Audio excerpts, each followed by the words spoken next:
Hello, Child here. He calls me his child, Dusty Rose, what have you.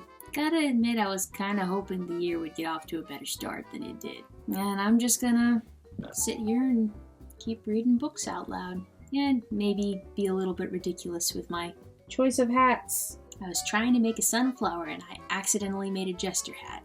I will definitely be making more of this sort of design in the future. So a couple of things. First of all, I promised to answer any questions that happened to come up, and 2 people sent in questions, so I will roll that into this video. The first is PieNK Unicorn, who asked, out of curiosity, what did you expect from Heretics and Orthodoxy? I had read several of Chesterton's books before I got to those 2, so I had a fair idea of what to expect. But I'm wondering what your initial impression is versus your impression at the moment. Well, probably the main difference between you and me is you'd already read Chesterton. This is my first exposure to Chesterton. I was also reading this book completely blind, so I have no idea what's coming, and I decided to leave in the moments when he makes me laugh out loud.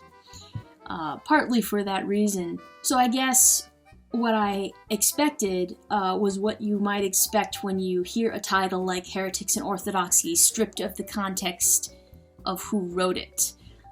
Something like Jonathan Edwards' Sinners in the Hands of an Angry God, maybe.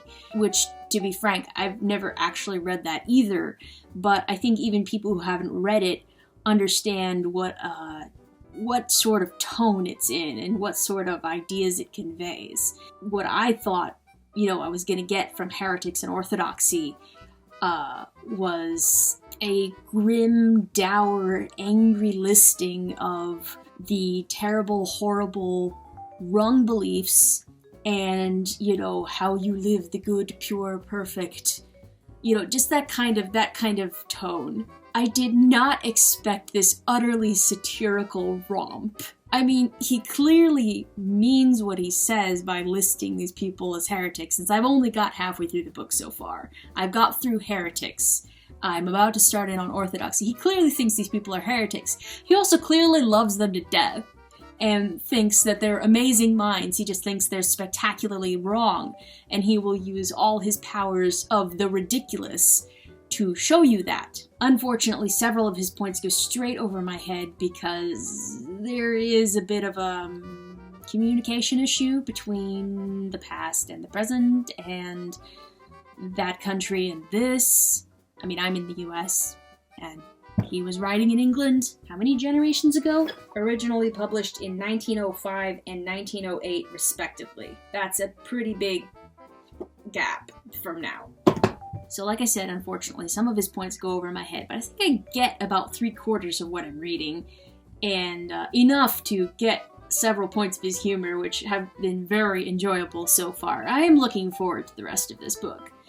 Speaking of which, that'll let you know I'm halfway through now. Oh, actually it appears to be 2/3. Seems that he has more to say about heretics than he does about the Orthodox. And the other question came from Nicole Santher, who says, love the hats, please wear them.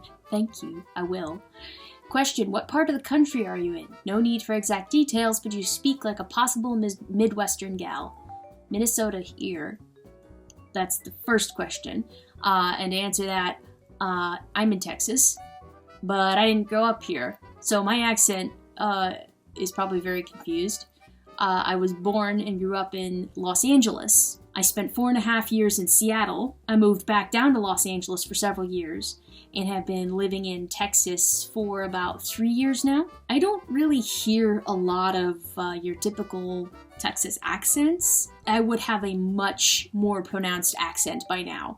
I remember traveling on the East Coast for a little bit, and it only took me a few days to start saying chowda like they were saying it on the East Coast. So my lack of definitive Midwestern accent is definitely because I really don't get out among Midwestern peoples that much. Not that I don't like them, I actually love them. They're a lot friendlier than they tend to be in Los Angeles. But I'm an introvert, so. And if you notice that I say the word like too much, that's probably a better indicator than anything because, ex-Valley girl. Your next question was, have you ever tried diamond painting? I tried doing it and found it addictive since I can do it and listen to you read. Awesome. No, I have not tried diamond painting yet. I'm not sure that's where I want to go. I'm really enjoying embroidery. In fact, I just finished my second piece. I probably enjoy it because I've actually been doing beading, which is sewing on like 2 seed beads at a time into a pattern or a picture. I've been doing that for a long time, and embroidery is actually really close to that. So, I don't know, I've already kind of got the hang of embroidery, and I'm really excited to keep going with that. I also do crafts while I'm listening to audiobooks, either that or puzzles or crafts. What's also nice is that some of the things, like crocheting blankets or scarves, I can do that while I'm watching TV, because it's just crocheting straight lines for a really long time and then looking down just long enough to turn around and keep crocheting straight lines without looking down. I have turned out so many blankets while watching the show 24. Oh my gosh. I'd never seen 24 before.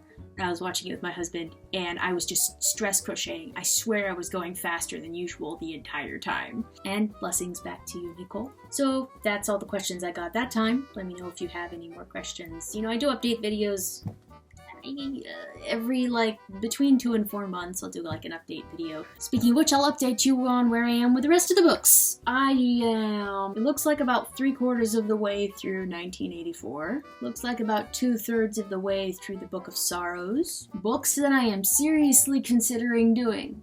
As always, as I've been saying for a while now, I would love to get to The Problem of Pain by C.S. Lewis. But there are a few other books that keep bumping it. I'm considering doing Animal Farm, also by George Orwell. I'm considering doing a book called Momo by Michael Ende. Michael Ende is the guy who wrote The Never-Ending Story, the novel, which, let me tell you, is 2 to 3 times as long in terms of content and story as the movie, and really brilliantly fantastic. But he wrote a whole bunch of other stories. And I'm like, oh, I should try this one. I pick up Momo, and it's like, oh, it's so good.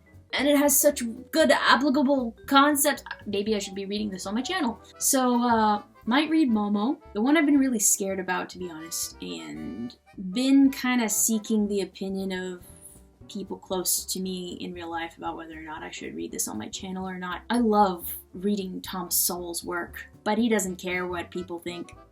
He doesn't. He is a lot better about tact in that manner than other people, but he's still very much this is what I've learned, this is how it is based on all that I know, and he's very knowledgeable.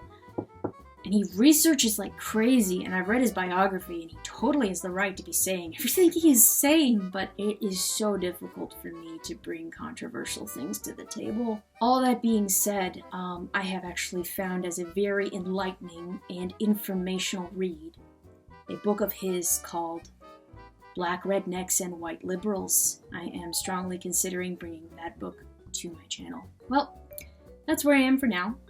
Let me know if you have any further questions. The writing bug is not with me at the moment. I'm frustrated trying to chase it, so I'm just like, fine, I'll read other people's writing instead of writing my own right now. Hopefully the writing will come back soon. It eventually does. It always cycles back around. Anyways, I hope you have a wonderful day, a gentle week, and buckle up for the upcoming year, yeah? We'll survive. We've survived this long. We'll continue to survive. What are you gonna do? Have a lovely week, everybody.